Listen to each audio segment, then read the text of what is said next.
The airport announcement echoed in 3 languages, but Simbi heard none of it. Her finger hovered over the send button, the goodbye message to Director Han glowing on her screen.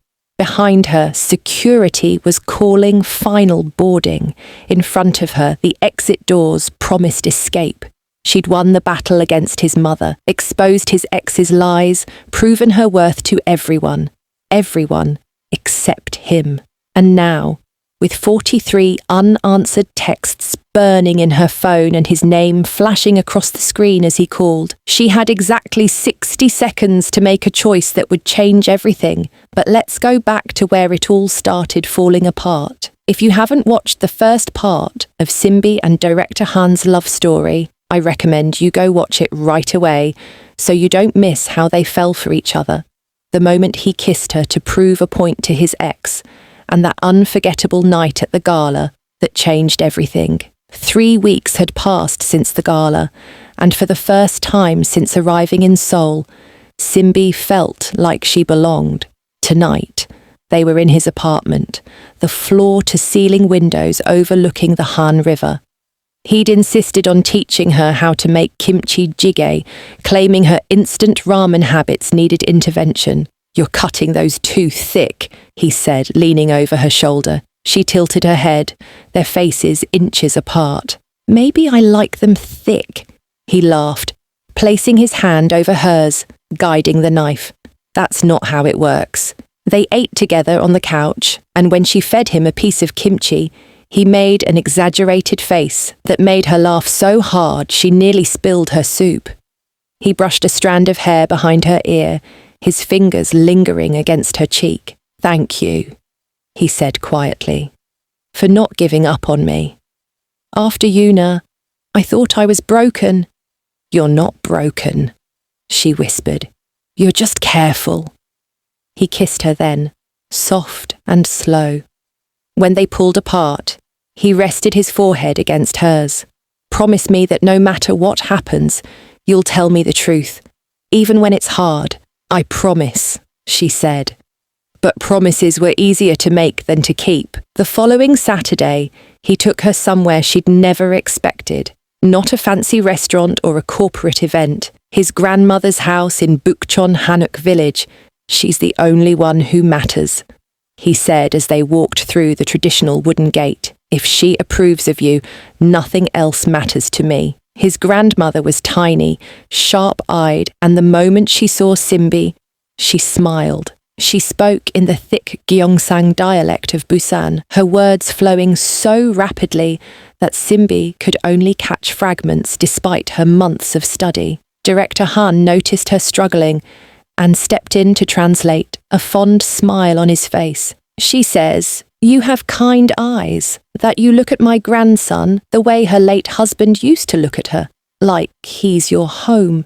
Simbi's throat tightened with emotion. His grandmother prepared tea with practiced movements, then surprised Simbi by pulling out a small wooden box. Inside was a delicate jade bracelet.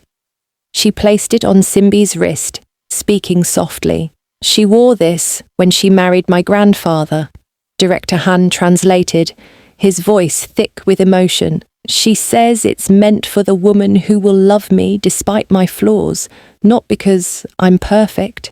Tears slipped down Simbi's cheeks. That night, they sat on his grandmother's rooftop, Seoul's lights twinkling like stars below them. He pulled her close, and she rested her head on his shoulder. "In my culture," Simbi said softly, "we have a saying, love is not about finding someone perfect. It's about finding someone whose imperfections fit perfectly with yours." He kissed the top of her head. "Then we're a perfect fit." She turned to look at him, the jade bracelet catching the moonlight. "Promise me something else. Promise me you'll fight for us. No matter what comes. I promise," he whispered. "Always." But some promises are harder to keep than others. The next morning, something felt different at the office. Eyes followed her, conversations paused when she passed. Minji appeared beside her desk, concern written across her face. "We need to talk," Minji said, leading her to the break room. People are saying Director Han is getting pressure from the board about you. Someone's been raising concerns about conflicts of interest, favoritism. Who? No one knows, but whoever it is has influence. Minji squeezed her arm. Just watch your back. A text from Director Han interrupted them. My office? Now. He stood with his back to the door, shoulders tense. When he turned, his face was carefully composed, but his eyes revealed the storm beneath. My mother called this morning. She's coming to Seoul. Simbi's breath caught. That's good, right? He let out a bitter laugh. You don't understand. My mother isn't like other people. She sits on the board of directors. She has influence over everything I've built. He took her hands. Whatever happens, whatever she says, we face it together. She nodded, but the knot in her stomach refused to loosen. The restaurant his mother chose was intimidating, the kind of place with private rooms and prices that cost more than monthly rent. His mother sat waiting, perfectly poised in a tailored hanbok, her expression unreadable. When they entered, she didn't stand. She simply observed. So, his mother said in Korean, cold as winter steel, you are the woman my son has been seeing. Yes, ma'am, Simbi replied in Korean, respectful but steady. It's an honor to meet you, a slight raise of an eyebrow. Your Korean is adequate. Tell me about your family. The questions came rapid fire. Her parents' occupations, her education, her career goals. Why Korea? Why her son? Each answer met with a slight nod. No indication whether it's satisfied or disappointed. Director Han grew more tense with each exchange. Then his mother switched to English. Tell me, Miss Simbi, do you understand what it means to be part of a family like ours? The expectations, the scrutiny, the sacrifices required. Simbi met her eyes directly. I understand that love requires sacrifice, but it shouldn't require losing yourself. The temperature dropped. Love, how idealistic. His mother set down her teacup with deliberate precision. My son is not just a man, he is a legacy. She turned to Director Han, switching back to Korean.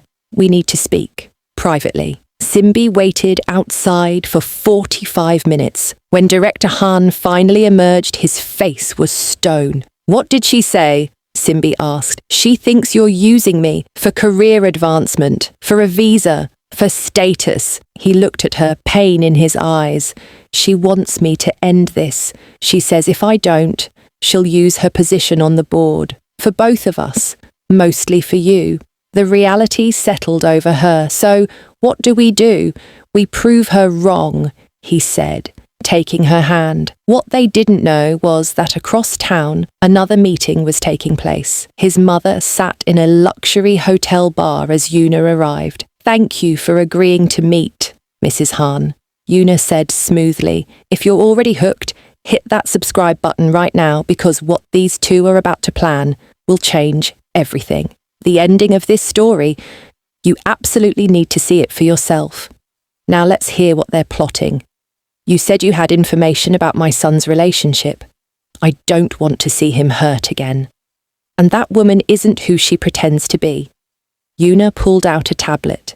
Did you know she was in significant debt before coming to Korea? That her visa initially failed? His mother studied the screen. What are you suggesting? Perhaps her interest in your son isn't as romantic as he believes. The media would love this story. Foreign employee, questionable background, workplace relationship. The scandal could damage the company significantly. And what do you want in return? Yoona smiled subtly. I want things to go back to the way they should be. His mother was quiet, calculating. You do what I say, when I say it. They shook hands. An alliance formed, and Simbi had no idea the storm gathering on the horizon. Monday morning, Simbi walked into the office to find the atmosphere had shifted. The whispers had intensified into something darker. She reached her desk to find an email. Mandatory meeting with HR, 10 a.m. At precisely 10 o'clock, she sat across from the HR manager, a thick folder between them. Miss Simbi, Mrs. Choi began carefully. We've received a formal complaint regarding workplace conduct and potential conflicts of interest. What kind of complaint? It's been suggested that your rapid advancement may have been influenced by personal relationships rather than professional merit. That's not true. Every project I've led has exceeded expectations. We're required to investigate. Until then, you'll be temporarily reassigned from Director Han's direction. Supervision. Who filed this complaint? That's confidential. As Simbi left, she found Yoona in the hallway, positioned exactly where she could be seen. I heard about your HR meeting, Yoona said with false sympathy. How unfortunate. This was you. I simply raised concerns, as someone who cares about this company's integrity. Yoona's mask slipped. Tell me, Simbi. How does it feel knowing everyone here is wondering if you earned anything or just caught the right person's attention? In his office, Director Han was on the phone, fury radiating from him. Who authorized this investigation? My mother? The board approved it? When? Lee Min-ho entered with worse news. Someone leaked to the press. Business Journal Korea is running a story tomorrow. Nepotism or romance. Foreign employees raises questions. Director Han looked murderous. Find out who leaked this. I want names. That evening, Simbi stared at her laptop. The job offer email sat in her inbox. Received 3 days ago at a conference. Head of International Development at Tech Vision Korea. 40% salary increase. Company-sponsored visa. Everything she dreamed of. Her phone rang. Unknown number. Miss Simbi? His mother's cool voice said, We need to talk. Woman to woman. Mrs. Han, if this is about... I know about the job offer from Tech Vision. I'm the one who arranged for CEO Kim to make it. Simbi's world tilted. You what? I'm giving you an out. A dignified exit. You take the job, save your reputation, continue your career. Everyone wins. Everyone except your son. Who I love. Love. You've known him 8 months. I've known him his entire life. His mother paused. The board meets Wednesday. By Friday, you'll be terminated for workplace misconduct. Your visa will be revoked. You'll leave Korea as a scandal. Is that what you want? The line went dead. A knock at her door. Director Han stood there, worry and determination on his face. Why didn't you tell me about the job offer? How did you... CEO Kim called to apologize. Said my mother pressured him. Director Han walked in, taking in the scattered documents. You were actually considering it. Of course I considered it. Your mother is destroying my career. Your ex filed a false complaint. The media is calling me a gold digger.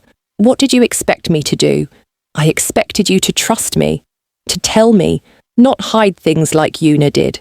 Don't you dare compare me to her. Simbi's voice shook with fury. She left you for a job. I'm fighting to keep both my job and you. Those are not the same thing. By considering an offer from my competitor, an offer my mother arranged to get rid of you, I didn't ask for any of this. I didn't ask to fall in love with my boss. I didn't ask for your ex to sabotage me. I didn't ask for your mother to treat me like I'm not worthy. She was breathing hard, tears threatening. I came to this country with nothing but my skills. I earned my place at Hanjin. But no matter what I do, people only see me as the African woman dating the director. That's not how I see you, isn't it? Because right now, you're accusing me instead of fighting beside me. Silence hung heavy. I'm terrified, Simbi, he said, his voice breaking. Terrified. I'm going to lose you. Terrified I'm the reason your career is being destroyed. Terrified my mother is right, that staying with me only hurts you. So, what are you saying? Maybe you should take the job. Simbi stared at him, devastated. Get out. Simbi, I said, get out. He left. She stood alone, tears finally falling. But even as she cried, something harder was building inside her. They thought they could break her. They had no idea who they were dealing with. By Wednesday morning, Simbi's tears had dried. She'd spent the night going through every document, every email, and she'd found something that changed everything. The board meeting started at 9. She wasn't invited. Her fate would be decided without her input. She dressed in her best suit, the one from the gala. She looked in the mirror and saw not the scared girl who'd arrived 8 months ago, but a woman who had earned her place. The boardroom was on the top floor. His mother sat at the head of the table. Yoona sat in the back, satisfied smile in place. Mrs. Choi was presenting the investigation findings. Simbi didn't knock. She opened the door and walked in. The room fell silent. "This is a closed session," his mother said coldly. Simbi walked to the centre, placing her folder on the table. "Members of the board, I'm aware I wasn't invited, but as the subject of this investigation, I have a right to address the allegations. You have no right to be here. Then you'll have to have me physically removed, because I'm not going anywhere until I've had my say." She looked around the room. "I've prepared a complete record of every project I've worked on, every decision, every result. My performance speaks for itself." She opened the folder methodically. Project reports showing exceeded targets, client feedback praising her work, financial data proving her value. She laid each piece on the table. "But I've also compiled evidence that the HR complaint was based on fabricated evidence." Yoona shifted uncomfortably. "The complaint claims I received preferential treatment on the Tech Bridge project, but I was assigned to that team 2 months before I ever met Director Han personally." She placed the document down. "My promotion was approved by a committee of 5 executives who don't report to Director Han, and it was based on a review conducted before anyone knew about our relationship." She continued, dismantling each accusation with facts and dates. Board members leaned forward, actually engaging. "Now, let's talk about the real reason this complaint was filed." Simbi turned to Yoona. "And why someone who doesn't even work here anymore has been given access to confidential personnel files." Yoona went pale. "This is a record of system access logs. Someone using Yoona's old credentials accessed my personnel file 17 times in the past month." She looked at Mrs. Choi. "I'm sure it can verify this." The board erupted in murmurs, but here's what's really interesting. Simbi pulled out another document. This is an email exchange between Ms. Yoona and someone using a personal account registered to Mrs. Han. In it, they discuss strategies for undermining my position, including fabricating evidence. His mother stood abruptly. "That's enough, is it? Because I also have evidence that Mrs. Han pressured CEO Kim to make me a job offer, specifically designed to look like I was planning to betray this company." "How dare you?" his mother began. "How dare I? How dare I defend myself against a coordinated campaign to destroy my career?" She looked around the room. "I came to this company with nothing but my skills. I've worked harder than anyone to prove I deserve to be here, and I will not let personal vendettas destroy what I've built." Mr. Park, an older board member, cleared his throat. "Mrs. Han, is this true? Did you collude with a former employee to manufacture evidence?" His mother's jaw clenched. "My son's judgment was compromised. I was protecting the company by breaking company policy, by violating employee privacy."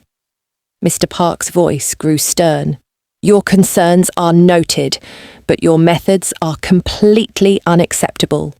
The boardroom door opened. Director Han walked in, looking from Simbi to his mother to the documents. "What's going on?" Mr. Park spoke up. "Your girlfriend just presented evidence that your mother and ex-girlfriend conspired to frame her." Director Han's expression went from confusion to fury. He turned to his mother. "Tell me this isn't true." Silence. He crossed the room to stand beside Simbi.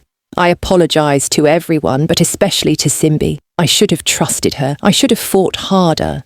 He looked at the board. If you need to investigate conflicts of interest, investigate me. But Simbi has done nothing wrong. Mr. Park nodded slowly. I think we need to reconvene after reviewing all evidence. In the meantime, he looked at Mrs. Han.